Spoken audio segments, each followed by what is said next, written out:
kwenye Mwanzo 1:26 mpaka 28 anaposema na tumfanye mtu kwa sura na mfano wetu. Imeanza na nini? Mtu wakatawale, alafu mwishoni akasemaje?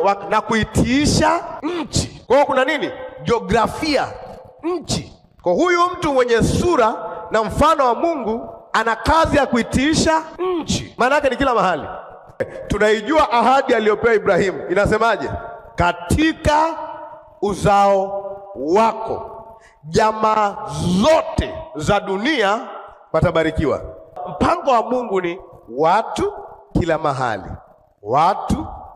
Kisoma kwenye Habakuki, nafikiri ni 4:12. Angalia huo unabii wa Habakuki unahusiana na vitu gani? Kama vile maji yaifunikavyo bahari. Maana yake cover everywhere.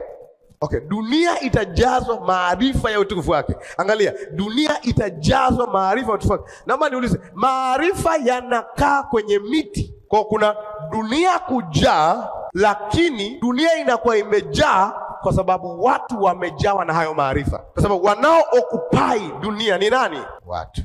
Matendo ya Mitume 2 siku ya Pentecost, kilichotokea ni kwamba sio tu kwamba utukufu wa Mungu ulijaza nyumba yote, ulijaza pia watu. Actually, tunajuaje ulijaza nyumba yote? Kwa sababu watu walikuwa wanaonekana kujaa.